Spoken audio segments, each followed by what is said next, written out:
In the early 1950s, a tradesman was working alone in the cellar of a shop on Northgate Street in Chester. He'd been hard at work when suddenly he became aware of someone else in the room, but he hadn't heard anyone come in. When he looked up, he saw a Roman soldier standing sharpening a sword on a whetstone. He wore a short tunic and a practical breastplate.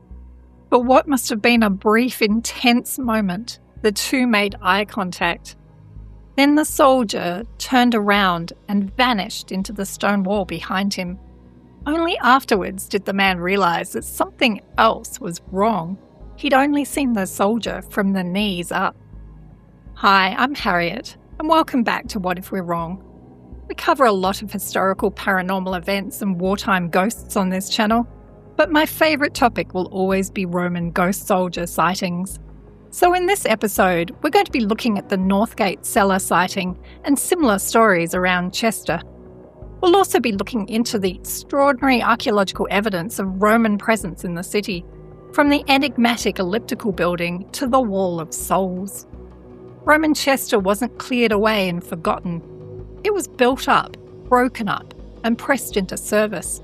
Its streets lowered, its buildings repurposed, its dead set into the walls. So settle back and come with me as we explore why Chester seems to remember its Romans. It was the 50s when a plumber known in the local records as John stumbled into a piece of history he hadn't been looking for. He'd been sent to a cellar on Northgate Street in Chester for routine repairs. He was a practical, no-nonsense tradesman. But that day, something extraordinary happened to him. As he worked in the dim light, he said he felt the air grew heavy. He happened to look up to see a man standing against a stone pillar. He was completely solid and dressed in a workday kit, coarse brownish-red tunic and a weathered practical breastplate. He was standing calmly, methodically sharpening a short sword or a gladius. For a brief moment, the two made eye contact. John described a profound, weary indifference in the man's gaze. When the soldier turned to leave, he didn't head for the stairs. He walked directly into the solid sandstone wall. It was only then that John noticed the impossible detail. The soldier was only visible from the knees up. He wasn't floating. He seemed to be walking on a street level that had been buried 6 feet underground.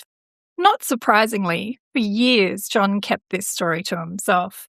But he wasn't alone in this kind of sighting.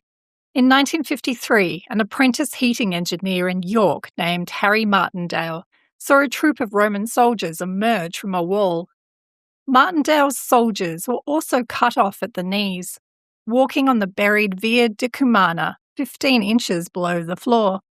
I've actually covered Harry's fantastic story and the archaeological evidence that eventually backed up his sighting, and if you'd like to watch, I've included a link below. When John's story was finally recorded in Mary Ann Cameron's book, Chester, City of Ghosts, it caused a quiet stir among those who knew the city's hidden layout.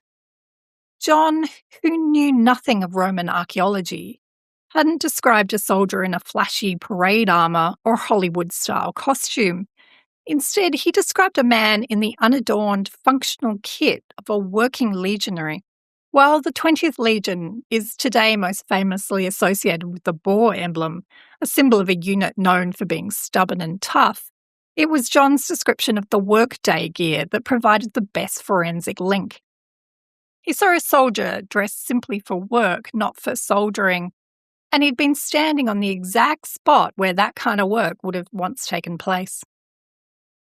John's cellar sat directly over the heart of the Roman fortress. Chester, known as Diva in the Roman period because of its location on the River Dee, is one of the best mapped legionary bases in Britain. Excavations around the Northgate from the mid-20th century onwards confirm that this area sat right above the administrative heart of the fortress, a massive headquarters complex known as the Principia. This complex contained the courtyard, the main hall and the surrounding offices. It's fair to say that John's cellar lay above the northeastern range of the Principia, the specific section used for daily military maintenance and storage. Even his sense of depth turned out to be uncanny. Later excavations proved that in this part of Chester, the Roman streets usually lie about 8 to 10 feet beneath the modern surface. Since John was already in a deep cellar, that knees-up sighting matches the archaeological maths perfectly. Where things become less certain is in identifying the exact room he might have been in. Roman forts did include weapon stores, known as armamentaria, in or around the headquarters complex, and archaeology at Chester confirms rows of rooms that would have been used for administration and storage. So it's reasonable to say that John described a soldier doing an ordinary task in a place where that kind of work would make sense. Looking more closely at the area, there's something mysterious about the Principia. This was the nerve centre of the fort, housing the Ides, or the Shrine of the Eagles, and the Legion's administrative records. But archaeology has revealed that Diva Victrix was hiding a secret far more ambitious than just a frontier base. To find the secret, we have to look at the work of Dr. David Mason, the leading archaeologist who dedicated much of his career to excavating Chester's so-called imperial layer. Just yards away from where John saw that soldier, Dr. Mason and his team focused on the foundations of an elliptical building. This structure is an archaeological anomaly. It's a massive oval complex with its own baths and high-status finishings, and no close parallel has ever been found in any other legionary fortress in the Roman world so far. Dr. Mason's research suggests that Diva wasn't just a military outpost. It may have been developed as a kind of palatium, a high-level centre designed to host imperial presence in the north. Some historians argue that Chester could have functioned as the effective capital of Roman Britain, rivaling London in political importance. His excavations recovered fragments of Egyptian porphyry and Greek marble, materials so rare they were reserved exclusively for the emperor. Even more telling was the discovery of lead water pipes stamped with the name of Governor Agricola. So maybe when John looked into the eyes of that soldier, he wasn't looking at a lost soul. He was potentially looking at a member of an elite unit guarding a site of global significance.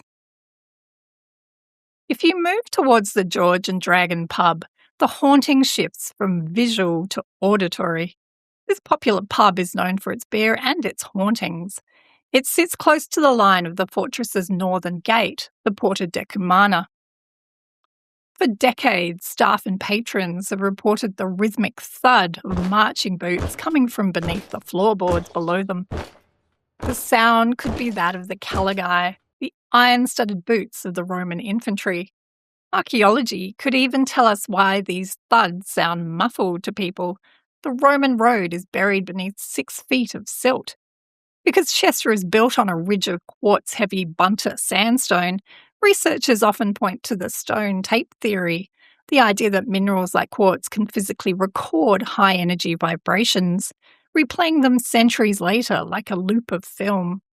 But some also believe that this could be a time slip, a momentary thinning of the veil where 1950s Chester briefly occupies the same physical space as 79 AD.